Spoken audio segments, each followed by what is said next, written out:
मित्रांनो, तुमचं पुन्हा एकदा GB स्टोरी टेलर या यूट्यूब चॅनलवर स्वागत आहे. आजच्या आपल्या गोष्टीचं नाव आहे गटारी अमावस्या, एक सत्य घटना. त्याला मासमध्ये राहावी आहे. लेखक कुमार. पण गोष्ट सुरू करण्याआधी जर कोणी या चॅनलवर पहिल्यांदाच आलेले असाल तर त्यांनी ह्या चॅनलला सबस्क्राईब करायला विसरू नका. चला तर मग अजिबात वेळ न घालवता गोष्टीला सुरुवात करूया.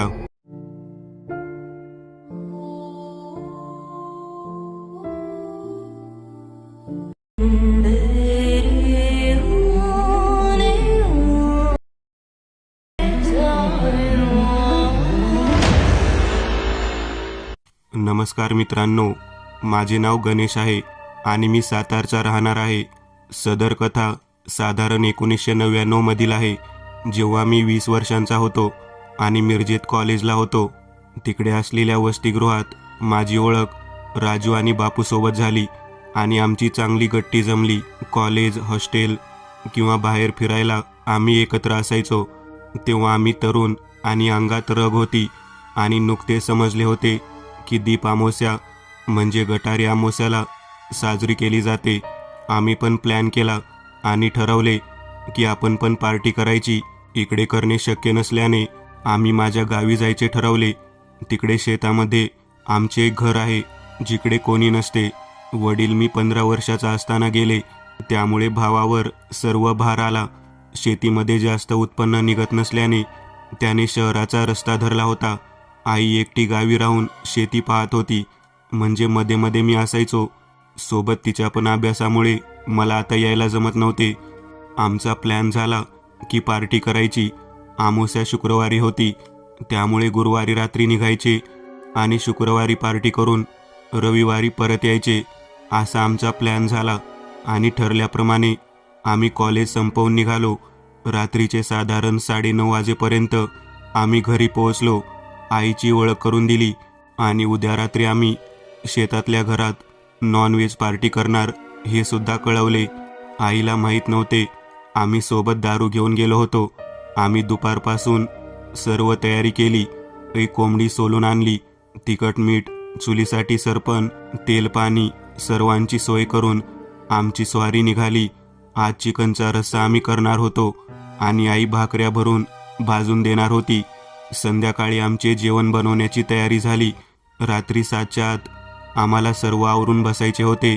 मंद आवाजात संगीत लावून आम्ही जेवण तयार केले आणि बॉटल उघडली. आमची पहिलीच वेळ असल्याने पहिल्याच जळजळीत घोट घशाखाली उतरवताना आमची प्रत्येकाची तोंड वाकडी झाली होती.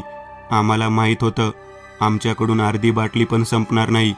गप्पा, गाणी आणि नाच यामध्ये रात्रीचे 10 कधी वाजले आम्हाला समजले नाही.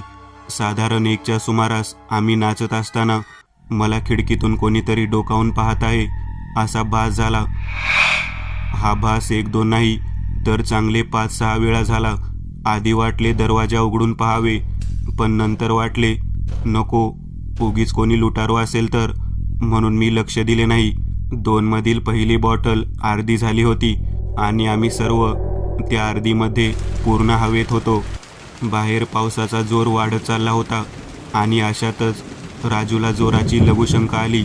पावसात छत्री घेऊन तो बाहेर गेला.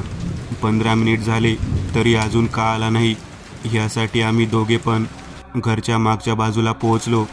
पावसाने आपला जोर धरला होता. हवेत चांगलाच गारवा आला होता. रातकिड्यांचा आवाज आणि लांबून येणारा घुबडाचा चित्कार आणि पाऊस, असे काहीसे भीतीदायक वातावरण तयार झाले होते. मी जर एकटा असतो तर तिकडे कधीच गेलो नसतो. विजेरीचा प्रकाश मी सर्वत्र टाकला तसे मला एका ठिकाणी राजू उभा दिसला आणि त्याला मी आवाज दिला, राजू, ए राजू, अरे झाले का नाही? 15 मिनिट झाले उभा आहेस, नक्की काय करतो आहेस? मी ओरडून विचारले. अरे बाबा, पाऊस पडतो आहे, तू त्यात अजून भर घालू नकोस. बापू जोरात हसून बोलला, तुम्ही चला, मी आलोच, राजू म्हणाला आणि त्याला लवकर ये असे सांगून आत आला. आमच्या मागे राजू आत आला आणि बॉटल घेऊन स्वतः एक ग्लास भरला आणि एका दमात तो रिकामा केला. पुन्हा दुसरा, पुन्हा तिसरा, असे करत त्याने पूर्ण बॉटल रिकामी केली. आम्ही फक्त त्याच्याकडे पाहत होतो. त्याची हालचाल जरा विचित्र वाटत होती. ए बाबा, तुला नक्की काय झाले आहे? पूर्ण बॉटल रिकामी केली. सवय होती की काय तुला आधी पण? बापूने हसत विचारले. तसे राजूने बापूकडे खुनशी नजरेने पाहिले आणि म्हणाला, अये, जास्त शहाणपणा करू नकोस. लय दिवसांनी दारू मिळाली आहे मला. चल ती दुसरी बाटली पण दे. राजूचा आवाज जाडा आणि भसाडा येत होता. राजू, तुला काय झाले आहे? तू असा का बोलतो आहेस? मी त्याच्या खांद्यावर हात ठेवत विचारले. अय पोरा, आती अंगाशी येऊ नको. बाटली देतो का फोडू तुझ्या टाळक्यात रिकामी बॉटल? त्याचा आवाज अजून तसाच होता आणि त्याचे डोळे लाल झाले होते, जणू रक्त उतरले होते. बापूने त्याच्याकडे दुसरी बॉटल सरकवली. तसे त्याने आधाशासारखी झाकण उघडून तोंडाला लावली आणि घटाघटा सर्व बॉटल रिकामी केली. राजू यार, मस्करी बस झाली. उगीच अजून पेला तर त्रास होईल तुला, मी त्याला समजावत म्हणालो. तसे त्याने वर पाहिले. त्याचे डोळे काही विचित्र वाटत होते. त्याची बुबळं सामान्यपेक्षा मोठी झाली होती. एक विक्षिप्त हास्य करत तो म्हणाला, तुम्हा पोरांना काय समजणार? दारू म्हणजे काय? अरे अमृत आहे ते. मेलेलं माणूस बी जिवंत होऊ शकतं त्याच्या वासाने. आणि चिकन, वास लय भारी येऊन राहिला आहे. लय दिवसाचा उपाशी आहे मी. आज काही ठेवणार नाही शिल्लक. असे बोलून त्याने आदाशासारखे चिकन आणि सर्व भाकऱ्या फस्त केल्या. मला अजून दारू आणि चिकन पाहिजे, नाहीतर मी तुमचा खून करेन. राजू त्याच आवाजात बोलला. त्याला असे पाहून आमची दोघांची पण भीतीने गाळण उडाली होती, कारण आता चिकन आणि दारू दोन्ही संपले होते. राजू, अरे ते चिकन आणि दारू संपले आहे. मी घाबरत म्हणालो. काय? दोन्ही संपले? पण मला हवे आहे. जा घेऊन ये, नाहीतर तुझा हा मित्र जिवंत नाही राहणार. जा सूट, जोरात राजू ओरडून म्हणाला. त्याचे बोलणे ऐकून रात्रीच्या त्या पावसात मी घरी आलो आणि दार वाजवले. आईने दरवाजा उघडला आणि पाहिले तर मी भिजत दारात उभा होतो. अरे गण्या, काय रे, काय झाले? एवढ्या रातचा आणि ते बी भिजत आला आहेस? आईने काळजीने विचारले. मी आईला तिकडे जे काही घडले ते सर्व सांगितले. नालायका, हे धंदे करायचे सुचत आहे का तुला? बोलून आईने चांगले 4-5 रट्टे माझ्या पाठीवर ठेवून दिले. आई, तुला हवे तेवढे मार, पण ते राजूला काय झाले बघ ना. मी रडत म्हणालो. त्याला झपाटले आहे. आज औशीची रात आहे आणि तुम्ही चिकन केलं आणि दारू पिली. कोणीतरी लागला असेल मागं, दुसरं काय. आता ह्यातून शिवा भगत वाट काढू शकतो. असे बोलून आम्ही गावाच्या भक्ताकडे गेलो आणि त्याला घडलेला सर्व प्रकार सांगितला.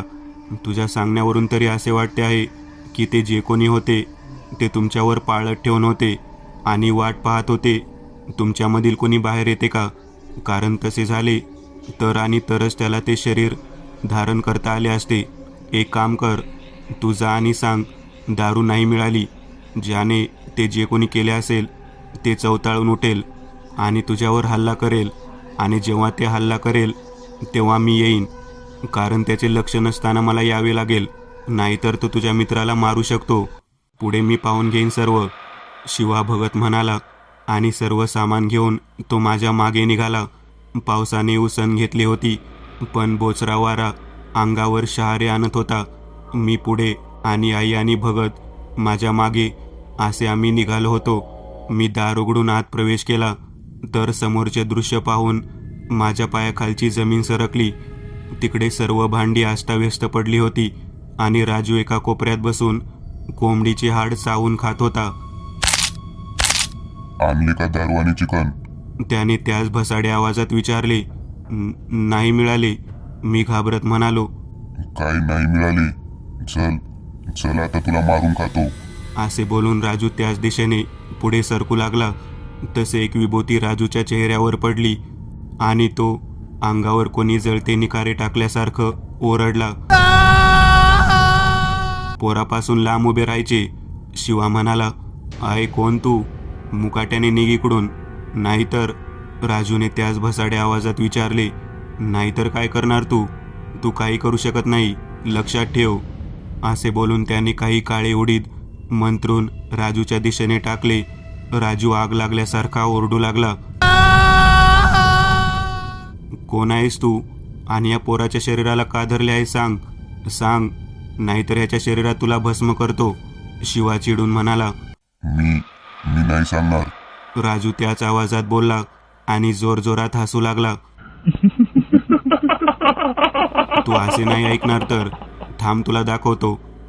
असे बोलून भगतने पुन्हा एकदा त्याच्या अंगावर ते काळे उडीत टाकले. तसे राजू जोरजोरात ओरडू लागला. नका टाकू, मी सांगतो. राजू त्याच आवाजात म्हणाला, माझं नाव विलास आहे आणि शेजारच्या गावात राहत होतो. मला दारूचे व्यसन होते आणि त्यामुळं मला माझी बायको आणि मुलीनं घरातून बाहेर काढले होते. मी फिरत या गावात आलो, पण दारू मिळाली नाही, म्हणून माझे हातपाय कापू लागले. बायकोनं कमावून आणलेल्या पैशावर मी दारू प्यायचो. कामाची सवय नव्हती आणि इकडे शेतात काम करून दारू एवढे पैसे जमा होत नव्हते. मी माझ्या जीवनाला कंटाळलो आणि या घराच्या मागे जी झाडी आहे तिकडे जाऊन गळफास लावून जीव दिला. तेव्हापासून माझा आत्मा इकडेच आहे. आज रात्री मला दारूचा वास आला. मी डोकावून पाहिले तर चिकन दारू अशी पार्टी सुरू होती. मी आत जाण्याचा प्रयत्न केला, पण मला ते जमले नाही. म्हणून मी ह्यांच्यातले कोणी बाहेर येते का हे पाहू लागलो आणि मग हा पोरगा आला आणि ह्याला मी पछाडले आणि दारू पिली, चिकन खाल्ले, पण माझी दारूची तहान भागली नाही. मला अजून हवी आहे. राजूने सर्व कथा त्याच भसाड्या आवाजामध्ये सांगितली. म्हणून तू पोरांना वेटीला धरले का? चल, या पोराचा पिच्छा सोड आणि निघ इकडून.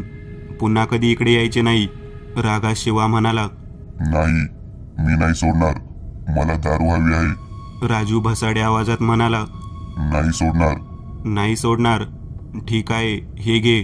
असे बोलून त्याने विभूती राजूवर टाकली. तसे राजू जोरजोरात ओरडू लागला. जातो मी, पण मला त्रास देऊ नका. बोलून एक काळी सावली राजूच्या शरीरातून बाहेर पडली आणि राजू जमिनीवर कोसळला. शिवाने ती पूर्ण जागा मंत्राने बांधून टाकली, जेणेकरून विलास पुन्हा या जागेत येऊ नये. सकाळी साधारण 10 वाजता त्याला जाग आली आणि आम्ही त्याला घडलेला प्रकार सांगितला. तसे त्याचे डोळे भीतीने मोठे झाले होते. तुम्हाला खोटे वाटेल, पण मला तिकडे काळी सावली दिसली आणि तिने माझ्यात प्रवेश केला. त्यानंतर मला काय घडले काही समजले नाही. आता तुम्ही बोलला तेव्हा समजले मला काय झाले ते. राजू आपले दुखते डोळे चोळत म्हणाला. त्यानंतर घरी मला खूप सुनावले गेले आणि माझ्याकडे पर्याय नसल्याने मी ते निमूटपणे ऐकून घेतले. या प्रसंगानंतर आजपर्यंत ना मी दारू पिली ना गटारी अमावस्येला पार्टी केली. मित्रांनो, पार्टी करणे चुकीचे नाही, पण दारू जी शरीराला घातक आहे तिचे सेवन करणे चुकीचे आहे. अनेक माणसे तोडण्यास आणि संसार उद्ध्वस्त करण्यास दारू कारणीभूत आहे. तेव्हा दारू सोडा आणि निरोगी आयुष्य जगायला करा सुरू. दुसरी कथा. ती पावसाळी रात्र. विभास एका खाजगी कंपनीमध्ये वर्कर पदावर कार्यरत होता. त्याच्या कामाची वेळ ही त्याच्या शिफ्टनुसार ठरत होती. कंपनीपासून घर थोडे लांब होते आणि म्हणून तो ये जा करण्यासाठी त्याची मोटरसायकल वापरत होता. पावसाळ्याचे दिवस सुरू होते आणि 8 दिवसांपूर्वी खूप जोराचा पाऊस झाला होता. अजूनसुद्धा पावसाची रिपरिप सुरूच होती. विभासला संध्याकाळच्या शिफ्टला कंपनीमध्ये जायचे होते. तो घरातून बाहेर आला आणि त्याने आपली बाईक सुरू करण्याचा प्रयत्न करू लागला, पण काही सुरू होण्याचे लक्षण तिचे दिसत नव्हते. विभासला कामावर जायला उशीर होत होता. विभास वैतागला आणि घरात गेला आणि छत्री शोधू लागला. काय रे, काय शोधत आहेस? विभासच्या आईने विचारले. अगं आई, मला छत्री हवी आहे. बाईक सुरू होत नाही आहे आणि मला उशीर होतो आहे. मी रिक्षाने जाईन आज. उद्या त्या बाईकला दाखवून आणतो मेकॅनिकला. काय प्रॉब्लेम झाला आहे काय माहीत? विभास चिडून म्हणाला. बाळा, सावकाश जा, पावसाचे दिवस आहेत, आई काळजीने म्हणाली. विभासला घराजवळच त्याला रिक्षा मिळाली आणि तो निघाला. रात्री साधारण 12:30-1च्या सुमारास आपली ड्युटी संपवून विभास घरी जायला निघाला. आज त्याला काम जास्त होते, म्हणून शिफ्टनंतर सुद्धा 1 तास त्याने जास्त काम केले होते. त्यासोबत जे वर्कर होते ते निघून गेले होते. विभास बाहेर आला आणि पाहिले तर मुसळधार पावसाला सुरुवात झाली होती. अंधाधुंद पाऊस पडत होता. त्याचे मोठे मोठे थेंब विभासच्या छत्रीवर आवाज करत ओघळून जात होते. चायला, या पावसाच्या ह्याला पण आताच यायचे होते का? विभास चिडून वर पाहत म्हणाला. बाहेर येऊन पाहिले तर रस्त्यावर कोणतेही वाहन दिसत नव्हते, ना कोणती वर्दळ होती. पावसाने सर्व घरी झोपले की काय असा विचार करत विभासने चालायला सुरुवात केली. घड्याळात पाहिले तर रात्रीचा 1:15 झाला होता. कंपनीपासून साधारण 10 मिनिटे पुढे चालला असेल. तिकडे त्याला एक स्त्री उभी दिसली. पावसात भिजत बस थांब्याजवळ उभी होती. रस्त्याच्या कडेला असलेल्या पिवळ्या दिव्यातून दिसले की ती थंडीने कापत आहे. एक स्त्री आणि एवढ्या रात्री इकडे. विभासला थोडे विचित्र वाटले. विभासने आधी दुर्लक्ष केले, पण तिचे ते आरासमानी सौंदर्य पाहून त्याची पावले तिच्याजवळ थबकली. तिच्याजवळ जात तो म्हणाला, माफ करा, नाही म्हणजे आता इकडे कोणती बस किंवा कोणती वाहने नाही मिळणार. जर तुमची हरकत नसेल तर मी तुम्हाला सोडायला येऊ का? विभासने विचारले. पावसाने ती नखशिंकात भिजली होती. तिने आपल्या थरथरत्या ओठांनी त्याला होकार दिला. विभासने आपल्या हातातील छत्री थोडी तिच्या बाजूने झुकवली. स्वतःला थोडे सावरत ती छत्रीमध्ये आली. तिचा हलका स्पर्श विभासला झाला आणि त्याचे शरीर शहारून उठले. एवढ्या रात्री इकडे काय करत होती विचारावे का हिला? नाहीतर नको. हिचे नाव काय असेल? कुठे राहते? इकडे माझ्यासारखी कामाला आली असेल काय? नाही, पण बायका कुठे रात्री काम करतात? मग ही तिकडे काय करत होती? असे एक ना अनेक प्रश्न त्याला भेडसावत होते, पण विचारण्याची हिंमत त्याला होत नव्हती. एक मधुर आवाजाने त्याच्या कानात दस्तक दिली. डावीकडून जायचे आहे. तिचा तो मधुर आवाज ऐकला आणि त्याला तिचा आवाज ऐकत राहावासा वाटला. तिने इशारा केला त्या बाजूने. तो तिच्या सोबत निघाला. दोघांमध्ये बोलणे काही झाले नव्हते, म्हणून त्याने हिंमत करून सुरुवात केली. आज पाऊस खूप पडतो आहे नाही का? त्याने विचारले. त्यावर तिने फक्त हो एवढेच उत्तर दिले. संकोचित होऊन तो पुन्हा म्हणाला, तुमचे घर खूप लांब आहे का? नाही म्हणजे तुम्ही एवढ्या रात्री अशा एकट्या, म्हणून मी विचारले. खोटे हसून तो बोलला, तसं लांब नाही, येईल 5 मिनिटामध्ये. ती थंड आवाजात म्हणाली, इकडे एक मोठा नाला आहे ना, भरला असेल तो. दुसरा रस्ता नाही का? त्याने विचारले. नाही, हा एकच रस्ता आहे घरी जायचा, ती त्याच थंड आवाजात म्हणाली. ठीक आहे, तो म्हणाला आणि पुढे चालू लागला. पावसाने नाल्याला भरपूर पाणी आले होते आणि आता तो दुथडी भरून वाहत होता. त्या नाल्याचे पाणी त्यावर असलेल्या छोट्या पुलावर पण आले होते. लोकांना रात्री पुलावरून नीट जाता यावे यासाठी पिवळ्या दिव्याचे खांब लावले गेले होते. हा किती जोरात वाहतो आहे, म्हणजे जणू एक छोटी नदी वाटत आहे. विभास नाल्याकडे पाहत म्हणाला. तिने त्यावर काही प्रतिक्रिया दिली नाही. एकटक त्या पाण्याकडे पाहत राहिली आणि अचानक तिने पळत जाऊन त्या वाहत्या नाल्यात उडी मारली. तिची ही अनपेक्षित प्रतिक्रिया पाहून विभास घाबरला आणि तो तिला पाहायला पुढे आला, पण तिकडे फक्त आणि फक्त खळखळ वाहणारे पाणी होते. त्या पाण्यात तिचे अस्तित्व कुठेही दिसत नव्हते. त्याने आजूबाजूला मदतीसाठी पाहिले, पण तिकडे कोणी दिसले नाही. तो थोडा पुढे पळत गेला आणि त्याचे लक्ष एका बोर्डाने वेधले, ज्यावर लिहिले होते, प्रिय शिल्पा, तू गेली आम्हाला सोडून, आम्ही झालो पोरके. आता तुझ्या विना बघ कशी जगत आहे तुझी बालके. त्याखाली त्याच तरुणीचा फोटो होता जी आतापर्यंत विभाससोबत चालत होती आणि तिकडे तिच्या मृत्यूची तारीख होती, आजपासून 8 दिवस पूर्वीची. हे पाहून विभासच्या छातीमध्ये एक जोराची कळ उठली आणि तो खाली पडला. दुसऱ्या दिवशी बातमी आली, केतकर पुलावर एका इसमाचा मृतदेह सापडला आहे. अंदाज आहे की त्याचा मृत्यू हृदयविकाराच्या झटक्याने झाला आहे. हा तोच केतकर पूल आहे जिकडे 8 दिवस आधी शिल्पाने आपल्या नवऱ्यासोबत भांडण करून जीव दिला होता. आणि स्थानिक लोकांचे म्हणणे आहे की या मृत इसमाला शिल्पा दिसली असेल आणि त्यामुळे त्याचा जीव गेला असेल. या घटनेला आता महिना होऊन गेला आहे, तरीसुद्धा अजून बरेच लोक आहेत जे दावा करतात की शिल्पा कोणाच्या तरी छत्रीमधून पुलावर फिरताना दिसते, पण तो इसम कोण आहे हे कोणाला माहीत नाही. तुम्हाला काय वाटते? विभास आणि शिल्पा अजून फिरत असतील का तिकडे? जाऊन पाहायचे का? मित्रांनो, आज पुरतं एवढंच. तुम्हाला जर काही गोष्ट आवडली असेल तर नक्की लाईक करा. तुमच्यापैकी बरेचसे जण व्हिडिओ लाईक न करताच पळून जातात, पण हा जर व्हिडिओ तुम्ही लाईक केला तर मला जरा बरं वाटेल आणि असेच भारी भारी व्हिडिओ बनवायची माझ्यात एनर्जी येईल. त्यामुळे नक्की लाईक करा. आणि अजूनही कोणी या चॅनलला सबस्क्राईब केलेलं नसाल तर लगेच सबस्क्राईब करून टाका. आणि बाजूची घंटी ती मात्र दाबायला विसरू नका. देवाची घंटी आहे ती. चला तर मग पुन्हा भेटूया अशीच एक आगळी वेगळी गोष्ट घेऊन पुढच्या